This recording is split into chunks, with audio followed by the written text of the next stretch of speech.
నమస్తే, నేను మీ Gopi. Welcome back to our channel. ఈరోజు మనతో వచ్చరికి సీనియర్ జర్నలిస్ట్ ఇమ్మంది రామారావు గారు ఉన్నారు. సార్ నమస్తే. సార్ నమస్తే అండి. సార్, ఆంధ్రప్రదేశ్లో రాజకీయాలు అయితే వాడి వేడిగా ముగిశాయి.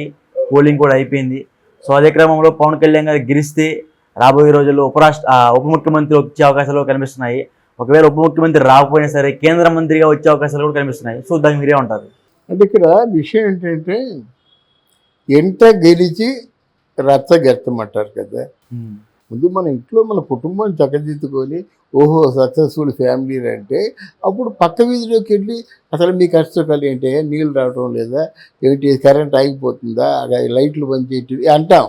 అసలు నా ఇల్లు పూర్తిగా ఇల్లంతా కూలిపోయే పరిస్థితుల్లో ఉండి ఎప్పుడు పడిపోతుందో తెలియకుండా నా ఇంట్లో కిరసనాయిల దీపం కూడా లేకుండా ఊరి మీద నీ సేవ ఏం చేస్తాను నేను. నువ్వు ఏ ఆంధ్రప్రదేశ్ని అయితే చూసి ఏ ప్రజలనైతే చూసి నా ప్రజలకు అన్యాయం జరుగుతుంది, నా విద్యార్థులకు అన్యాయం జరుగుతుంది, అన్ని వర్గాలకి అతీతంగా ఉన్న నేను అన్ని వర్గాల్లో కూడా అన్యాయం జరుగుతుంది, దీని రూపు మాపాలి, ఆంధ్రప్రదేశ్ని పరిరక్షించాలి అనే ఉద్దేశంతోనే కదా రాజకీయాల్లో అడుగు పెట్టావు. రాజకీయాల్లో అడుగు పెట్టినప్పుడు ఫస్ట్ రెండు విషయాలు, నువ్వు రాజకీయాల్లో లాభించాలనుకుంటున్నావా, రాజకీయాల్ని ప్రక్షాళనం చేసి ఒక మంచి రాజకీయాల్ని తీసుకురావాలనుకుంటున్నావా, అది రెండు ఆలోచించుకోవాలి. అయితే ఇప్పుడు టూ ఇయర్లీ ముందే మనం మాట్లాడుకోవడం బాగుండదు. కానీ కొంతమంది ఉప ముఖ్యమంత్రి అంటుంటే నాకు కొంచెం బాధగా ఉంది. పవన్ కళ్యాణ్ లాంటి వ్యక్తి ఉప ముఖ్యమంత్రి అంటే మనకి గతంలో ఉప ముఖ్యమంత్రి అంటే ఎవరంటే 6వ వేలు లాంటి వాడు అని అర్థం మాట. అంటే చేతికి 6వ వేలు ఉంటుంది కదా, దాంతో పనేం లేదు. ఆ వేలు లేకపోయినా అన్నం తినేయవచ్చు, ఆ వేలు లేకపోయినా ఏదైనా చేసేయచ్చు. అంటే ఉప ముఖ్యమంత్రి అంటే 6వ వేలు లాంటి వాడని అర్థం. పవన్ కళ్యాణ్ లాంటి నాయకుడికి ఆ పేరు పెట్టడం నాకు నచ్చలేదు. ఉప ముఖ్యమంత్రిగా ఉంటే చంద్రబాబు నాయుడు పక్కనని ఎందుకు పనికి వస్తాడు, ఏం చేయగలుగుతాడు, ఆయనకి ఏం రైట్స్ ఉంటాయి, ఇది తీసి పక్కన పెట్టి మళ్ళీ ఇక్కడ ఉప ముఖ్యమంత్రి వేరు.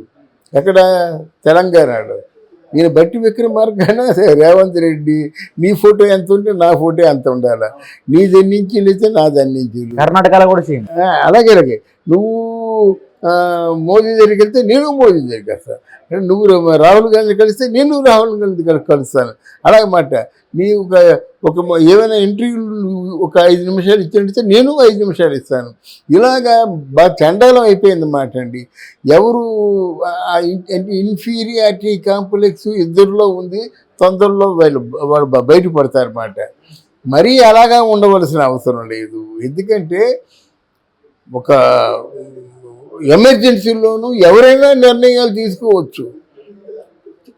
రేవంత్ రెడ్డికి ఆరోగ్యం బాగాలేదు, అప్పుడు తీసుకోవచ్చు, నో ప్రాబ్లం. అలాగే బట్టియే ఒకసారి మొత్తం తెలంగాణ అంతా సమన్వయపరుస్తూ అక్కడ ఒకసారి అబ్జర్వర్గా వెళ్ళొచ్చు, తప్పేముంది. మీరు ఏమి చేసినప్పుడు కూడా ప్రజలు మంచి చేసేది కావాలి, కానీ ఆ విషయంలో పోటీ పడండి. ఇప్పుడు అది మన కాళేశ్వరం డ్యామ్ అన్నారు, మరి అది ఇంతవరకు ఎవరు ఏం చెప్పలేదు. మొన్నేమో ధరణి అన్నారు, ఇంతవరకు ఏం చెప్పలేదు. ఎంత ఏం చెప్తున్నానంటే అధికారంలో ఉండి కళ్ళు మూసుకొని కూర్చున్న వాళ్ళు మీ గురించి అనుకోవాల్సిన మాటలు అనుకుంటుంటారు. కానీ అలాగే పవన్ కళ్యాణ్ గారు కాకూడదు. మరి ఏ పొజిషన్ కావాలంటే పవన్ కళ్యాణ్ తప్పకుండా ఆంధ్రప్రదేశ్లో 100 హోములోకి రావాలి, హోమ్ మినిస్టర్గా రావాలి. హోమ్ మినిస్టర్కి అడ్డు ఉంటాయి అధికారాలు. హోమ్ మినిస్టర్కి ఎలాంటి అధికారాలు ఉంటాయో చెప్తాను నేను. నెహ్రూ గారు ప్రధానమంత్రిగా ఉంటుండగా కొంచెం ఆయన శాంతి దూత, ఆయన చైనా దండయాత్ర చేస్తుండగాను హోమ్ మినిస్టర్గా ఉన్నటువంటి సర్దార్ వల్లభాయ్ పటేల్ తీసుకున్న నిర్ణయం వల్ల ఆ వారు అక్కడితో ఆగిపోయింది. హోమ్ అంటే అలాగుండాలి, అలాగుంటుంది. ఇక్కడ నువ్వు రాజకీయాల్ని ప్రక్షాళన చేస్తున్నావు అని కదా వచ్చావు. నువ్వు రాజకీయాల్ని ప్రక్షాళన చేయాలంటే హోంలోనే ఉండాలి. ఎంతమంది అండి, ఎంత అవినీతి అండి, ఎన్ని ఎకరాలండి, 100 ఎకరాలను దోచేసుకుంటున్నారు. ఆ విశాఖపట్నం బీచ్ రోడ్డు వెళ్ళండి, అలో లక్షణాలు ఏడుస్తున్నారండి. ఒక 5 ఎకరాలు ఎవడో కొనుక్కుంటాడు, ఎప్పుడో వాళ్ళ తాత ముత్తాతల నాడు. ఇప్పుడు ఎకరం 4 కోట్లు ఉంది అక్కడ. మరి 5 ఎకరాలు 5 నాళ్ళు 20 కోట్లు తీసేసుకొని ఒక విజయసాయి రెడ్డి లాంటి వాడేమో కంచేయించేసి నువ్వు మాట్లాడొద్దు, ఒక ₹1,00,00,000 ఏదో అరేంజ్ చేస్తాం, ముందు 50 లక్షలు తీసుకెళ్ళిపో, తర్వాత ఎప్పుడో వచ్చి తీసుకెళ్ళి అంటారు అనమాట. అది గుండె అయిపోతుందండి. 20 కోట్లు ఎక్కువ ₹1,00,00,000తో సెటిల్ చేస్తున్నారండి. ఇది సత్యం. ఆధారాలు ఉన్నాయి సార్? ఆ? ఆధారాలు ఉన్నాయా? ఉన్నాయి, ఉన్నాయి. ఆ విశాఖపట్నం బీచ్ అంతా అయిపోయింది కదండి, సముద్రం అంతా తలో 4-5 వందల ఎకరాలు, తలో 10 ఎకరాలు, తలో 20 ఎకరాలు సంపాదిస్తాం. ఆధారాలతోనే ఉన్నాయి ఇక్కడ. అంతే, ఆధారాలు దొరకకూడదనే మొత్తం ఆ ఒరిజినల్స్ అన్ని అందరు పెట్టుకునే ప్రయత్నం చేస్తున్నాడు ఇప్పుడు. అందుకనే వైజాగ్ క్యాపిటల్ అంటున్నాడా? అందుకనే వైజాగ్ క్యాపిటల్ అంటే అక్కడ చాలా భూ కబ్జాలు చాలా జరిగాయండి. చాలా అఫీషియల్ భూములన్నీ కూడా కబ్జా అయిపోయి, ఆనాటి అంటే బ్రిటిష్ కాలం నాటి మంచి బంగ్లాలు ఉన్నాయండి అక్కడ. ఇప్పుడు ఫర్ ఎగ్జాంపుల్ కేజీహెచ్ ఉందనుకోండి, ఎన్నో 100 ఎకరాలు అన్నమాట. అంటే 100 ఎకరాల్లో హాస్పిటల్ కట్టారు కదా. అంటే ప్రెమిసిస్ ఉంచుతారు, ఎందుకంటే ఎప్పటికైనా ఈ జనాభా పెరిగినట్టయితే అలా డెవలప్మెంట్ చేసుకుంటూ వెళ్దామని. దాంట్లో 20 ఎకరాలు ఆక్రమించేశారు. ఏమిటి ఇదంతా? ఆడ 10 కోట్లు 20 కోట్లు ఉంటుంది ఎకరం. మరి 200 ఎకరాలు అంటే ఏంటి? అలాగే యూనివర్సిటీ ఉంది, ఆంధ్ర యూనివర్సిటీ అంటే ఎన్ని సుమారు నాకు తెలిసి ఒక 500 ఎకరాల పైనే ఉంటుంది. ఇది తక్కువ కాదు కదా. ఆంధ్ర యూనివర్సిటీలో అన్నీ ఉన్నాయన్నమాట. ఎవరి మీటింగ్ అయినా అక్కడే కదా మీటింగ్ అవుతుంది. తర్వాత చాలా ప్లేస్ ఉంది. అటువంటి ప్లేస్లో ఇప్పుడు మిగతా ప్రభుత్వం బిల్డింగ్లు కట్టుకుంది, ఆ బిల్డింగ్లు లాగా అంటున్నారు. ప్రభుత్వం ఎందుకు కట్టాలి, ఆ బిల్డింగ్లు లావని ఎందుకు అనాలి? సో ఇటువంటి ఎన్ని ఉంటాయన్నమాట. ఈ ప్రక్షాళన అవ్వాలంటే పవన్ కళ్యాణ్ హోంలోకి రావాలి. అంటే ఇవన్నీ చంద్రబాబు గారు చేయలేరంటారా? చంద్రబాబు నాయుడు ఎక్కువగా ఆలోచిస్తాడు. ఒకవేళ మనం కానీ యాక్షన్ తీసుకుంటే ఆయన బ్యాక్గ్రౌండ్ ఎవరున్నారు, వాళ్ళేమో అడ్డగోలుకు వచ్చి మనం పడితే తర్వాత ఏమవుతుంది, మనం తీసుకున్న యాక్షన్ మీద ఇంకెవరైనా యాక్షన్, ఇంత ఆలోచించాల్సిన అవసరం లేదు. పవన్ కళ్యాణ్ గారు అంత ఆలోచించారు, అంత ఆలోచించారు. దూకుడు. నా పేరు పవన్ కళ్యాణే కాదు, నేను నా తాట తీసేదంటే తాట తెస్తాడు అంతే. అన్నయ్య మాట కూడా విండే కదా, నువ్వు ప్రజారాజ్యాన్ని ఎందుకు కలిపేసావు, అది నాకు నచ్చలేదు అని చెప్పి నిక్కచ్చిగా చెప్పినాడు కదా బిడ్డ లాంటి పవన్ కళ్యాణ్. ఆయన అది ఉంది, హోమ్ మినిస్టర్కి ఆదేశం కలగాలి. మీకు ఫర్ ఎగ్జాంపుల్ సందర్భం వచ్చిందానికి చెప్తున్నాను. చెప్పండి. డిటి నాయక్ గారని ఒక స్పెషల్ పోలీస్ ఆఫీసర్ ఉండేవారు, డీజీపీగా రిటైర్ అయ్యేవారు. ఆయన కాకినాడలో ఉన్నప్పుడు కిమ్మిన్నాసి ఎవరు కూడా సినిమా రోడ్లోనూ ఎన్నో గొడవలు జరిగాయి. అటువంటిది మారిపోయి చివరకు కాకినాడలో డిటి నాయక్ నగరాన్ని పెట్టారు. అర్థమైందా? అలాగే విజయవాడలోనూ అంటే పెద్ద అంటే ఇవి ఎవరు రౌడీలకి వారసులు వీధి గుండాలు ఉండేవారు, కిమ్మిన్నాసి. అలా విశాఖపట్నంలో ఉన్నప్పుడు ఏంటంటే డీజీపీగా ఉంటున్న ఎస్పీగా ఉన్నప్పుడు మంత్రుల కొడుకులైనా ఎమ్మెల్యేల కొడుకులైనా తీసుకొచ్చి మొత్తం అరగుండు చేయించేవాడు. అంటే ఇప్పుడు అంటే చెప్తున్నాను అనమాట. అంటే ఇంత సివియర్గా యాక్షన్ తీసుకుంటేనే ఇప్పుడు 3 ప్రాంతాల వారు కూడా ఆయన రక్షిస్తారు. అది ఎందుకంటే అంత సివియర్గా యాక్షన్ తీసుకోవాలంటే పవన్ కళ్యాణే రావాలి. అంటే ఇప్పుడు చంద్రబాబు గారు పార్టీ పెద్ద, సెకండ్ పొజిషన్ వచ్చేసరికి అంటే జనసేన పార్టీ వ్యక్తిగా పవన్ కళ్యాణ్ గారు, మరి నారా లోకేష్ ఎక్కడికి వెళ్తారు సార్? నారా లోకేష్ కూడా రెవెన్యూ లాంటి ఇంపార్టెంట్ శాఖలు ఇస్తారండి. చాలా పవర్స్ ఉండవు కదా పవన్ కళ్యాణ్ కి, చంద్రబాబు అంత పవర్స్ ఉండవు కదా లోకేష్? లేదు, హోమ్ చాలా పవర్స్ అండి నారా లోకేష్. హోమ్ అంటే హ్యాండిల్ చేయడం తెలియాలి. హోమ్ 100 కోట్లకు 200 కోట్లకు అమ్ముడుపోయినట్టయితే ఇప్పుడు సరుస్తున్నారు కదా, ఇప్పుడు అక్షింతలు పడ్డాయి కదా కేంద్రం నుంచి, అలాగే ఉంటుంది. కానీ హోము నిజంగా నిస్వార్థంగా పనిచేస్తే రాష్ట్రం బాగుపడుతుందండి. సో మీ అభిప్రాయం ప్రకారం పవన్ కళ్యాణ్ గారికి హోమ్ వస్తుంది అనుకుంటున్నారు? హోమ్ రావాలి, ఇవ్వాలి. అభిప్రాయం కాదు, they must allocate the home ministership. అది అప్పుడే వీళ్ళు మాట అన్నారు కదా ప్రజాస్వామ్య పరిరక్షణ అని, అప్పుడే జరుగుద్ది. అందుకని ఏదో మున్సిపాలిటీ ఏదో పారేశారనుకోండి, ఆయనే చేస్తారు. పవన్ కళ్యాణ్ చంద్రబాబు నాయుడు కూడా ఆపేయాలండి.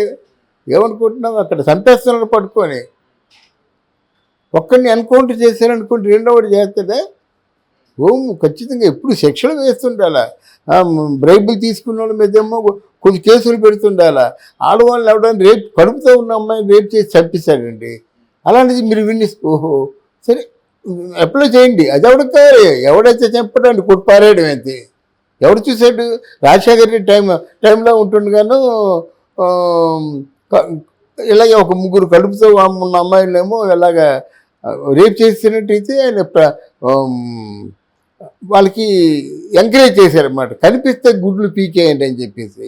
మరి ఆ రోజుల్లో ఆ నిందితులు కనిపించినట్టు వాళ్ళు గుడ్లు పీకేశారు. తర్వాత ఎంతకాలం వరకు సజావుగా ఉన్నారు ఆడవాళ్ళు. అలాగే ఆడవాళ్ళని కడుపుతో ఉన్న వాళ్ళు రేపు చేసి చంపేసేవాళ్ళని, ఎవరైనా చిన్నపిల్లలు ఎవరు దిక్కు దివానం లేకపోతే వాళ్ళు చంపేసే వాళ్ళకి సరైన శిక్ష పడాలండి. పడకపోతే ఏముంది? ఈరోజు లా అండ్ ఆర్డర్స్ ఏముంది? ఇంతవరకు ఏదైనా ఒకే ఎఫ్ఐఆర్ అయినా బుక్ చేసుకున్నారండి.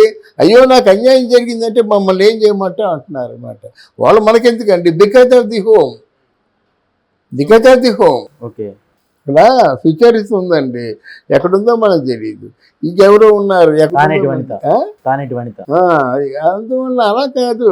ఒక్కసారి సింహస్వప్నంలాగా నిందితుల పాలిట మరి అవినీతి పనుల పాలిట ఉండాలండి. అప్పుడే బాగుపడుతుంది దేశం. లేకపోతే మళ్ళీ మామూలే. అలాగని చంద్రబాబు నాయుడు చిన్న చేయడం కాదు. చంద్రబాబు నాయుడు మీద బుర్ర మీద ఎంత బరువు ఉందండి. ముందు అప్పులు తీర్చే మార్గం ఆలోచించాలి. ముందు అక్కడ రాజధానిలో 33,000 కోట్ల 33,000 ఎకరాల స్థలం తీసుకున్నాడు. ఆ 33,000 ఎకరాల్లో 13,000 ఎకరాలు రాజధానికి పోతుంది. 20,000 ఎకరాల్లో ఏమి చేద్దామని ఆయన బుర్రలో ఉంటుంది. ఇది ఇంప్లిమెంట్ అయ్యేసరికి 2 సంవత్సరాలు పడుతుంది. ఇటు జపాన్ వాళ్ళు కానీ సత్యనాథన్లు కానీ ఎవరైనా సరే, అప్పుడు జపాన్ వాళ్ళు వచ్చారు, సింగపూర్ వాళ్ళు వచ్చారు, అమెరికా వాళ్ళు వచ్చారు, చిటికేస్తే వస్తారన్నమాట. ముందు అది బంజరుగా అంటే మామూలు సెజ్జు భూమిగా ఉన్నదాన్ని పరిశ్రమలుగా మార్చి కనీసం ఒక 2 లక్షల మందికి ఉపాధి అవకాశాలు కల్పించినట్టయితే 4 ప్రాంతాలు ఉన్నాయండి. మన తిరుపతి ఒక ప్రాంతం, ఈస్ట్ గోదావరి, రాజమండ్రి టు కాకినాడ 2 కలిసిపోతాయి. పరిశ్రమలు వస్తాయి. రాజమండ్రి నుంచి కాకినాడ, విజయవాడ నుంచి గుంటూరు, అక్కడ తిరుపతి ఉంటే సుభిక్షంగా ఉంటారన్నమాట. ఇప్పుడు ఏం చేస్తున్నారు? అందరూ హైదరాబాద్ వచ్చేస్తారు, అందరూ ఇక్కడ మెడ్రాస్ వెళ్ళిపోతున్నారు, అందరూ కూడా బెంగళూరు వెళ్ళిపోతున్నారు, అందరూ బాంబే వెళ్ళిపోతున్నారు. 4 ప్రాంతాలకు వెళ్ళిపోతున్నారు అంతే. ఇంతకాలం పెంచినటువంటి తల్లిదండ్రులు ఏమైపోతారండి? వాళ్ళు బిడ్డలు కళ్ళ మంది ఉంటారు కదా, ఆ బిడ్డలను చూసి బతికేద్దాం అనుకుంటే వెళ్తాడు. ఎప్పుడో ఏదో రూపాయి పాపాయి పంపేస్తారు. కానీ అది కాదు కదా. వాళ్ళు ఆ మాత్రం తల్లిదండ్రులు బతికేస్తారు. కానీ బిడ్డలు ప్రయోజకులయ్యి తన కళ్ళ ముందు కారులో వెళ్ళిపోతూ నాన్న నీకేం కావాలంటే వాళ్ళు పొందే ఆనందం వేరు కదా. ఆ ఆనందం కోల్పోయారు కదా మొత్తం ఆంధ్రప్రదేశ్ అంతానా. ఎవరున్నారండి? అక్కడ ఉద్యోగాలు ఎక్కడ ఉన్నాయి? అలా ఉద్యోగాలు అంటే మా టైంలోనే ఉద్యోగంలో 10,000 అంటే పెద్ద గొప్ప. ఇప్పుడు 10,000 ఉద్యోగం దేని మనకు వస్తుందండి? కనీసం 30,000-40,000 50,000 ఉంటే కానీ అదే చంద్రబాబు నాయుడు చెప్పాడు మాట. అదే చంద్రబాబు నాయుడు చెప్పాడు, అదే పవన్ కళ్యాణ్ చెప్పాడు. మీ తాలూకు వాల్యూ బట్టి మీకున్న ఏంటంటే ఎబిలిటీస్ బట్టి మిమ్మల్ని ఉపయోగించుకుంటాం. వై 5,000 వై నాట్ 50,000 అన్నారన్నమాట. ఆ రోజు రావాలంటే పవన్ కళ్యాణ్ రావాలి. Okay sir. చంద్రబాబు నాయుడు చాలా రాత్రనక పగలనక పనిచేస్తే కానీ 2-3 సంవత్సరాలకు కానీ మనం ఒక కుదిరి పడమన్నమాట. ఒకవేళ 5 years ఉన్నట్టయితే మళ్ళీ ఎక్కడక్కడ అమర్చి పెడతాడు. ఆ నమ్మకం నాకుంది. Okay sir, thank you sir. Thank you అమ్మా, థ్యాంక్ యూ వెరీ మచ్.